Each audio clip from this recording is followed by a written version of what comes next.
You know, a lot of people today are being asked one question. Whose side are you on? We want to find the answer in Scripture. This is a 5-minute sermon.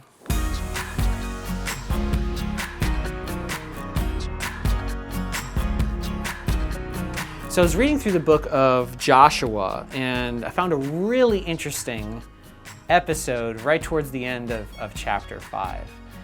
By the time we get to the book of Joshua, the people of Israel have been wandering in the desert for 40 years, learning to obey God, and now God feels like it is time for them to enter into this land, this new home that He has promised for them. Before they actually go and face any of these adversaries, these peoples that are currently residing in the land that would like nothing better than to see the people of God eliminated, there's this really interesting interaction that Joshua has. In chapter 5, verse 13, it says this: "When Joshua was by Jericho, he lifted up his eyes and looked, and behold, a man was standing before him, with his drawn sword in hand. And Joshua went to him and said to him, 'Are you for us or for our adversaries?' And he said, 'No.'" And I love that response. They say, "Hey, are you for them or are you for us?" And he's like, "No, I'm not really for either side." Verse 14, "And he said, 'No, but I am the commander of the army of the Lord, and I have come.'" And Joshua realizes this is not just a random soldier, that this is an angel, a messenger of God. And Joshua fell on his face to the earth and worshipped, and said to him, "What does my Lord say to his servant?" And the commander of the Lord's army said to Joshua, "Take off your sandals from your feet, for the place where you're standing is holy." And Joshua did so. Really interesting episode, because Joshua essentially is asking soldier, or really asking God, whose side are you on? Are you on our side or are you on our enemy's side? And the answer is no, God is on neither side.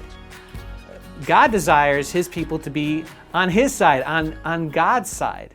And that's a reminder for all of us that we are not to be called to one side or another side, whether earthly sides we might find. We are ultimately called to be on God's side first, and that is when He begins to will and work within us. We live in an age that lacks nuance, where things are black or white.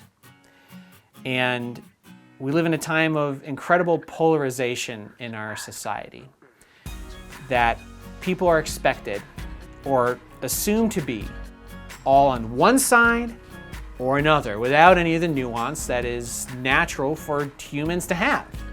And I find that neither of these sides describe me. And I find that almost no one can pass these purity tests of being on one side or another. Yet I feel like we are being drawn into, or at least tempted to be drawn into, one of these sides as if that were identity. And asking, God, are you on my side? God, are you on my side? And the answer is that God is on neither side. That we as the people of God, we want to place ourselves on God's side.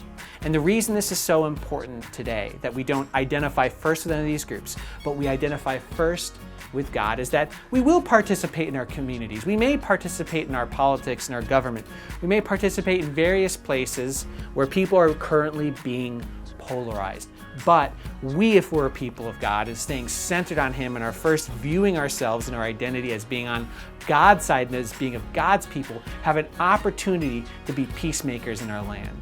We have the opportunity, if we're centered on God, to be centered on the gospel and share the gospel in whatever place we might find ourselves, and to have that be our first priority and everything else revolve around that. Because right now the world needs the gospel. It's hurting.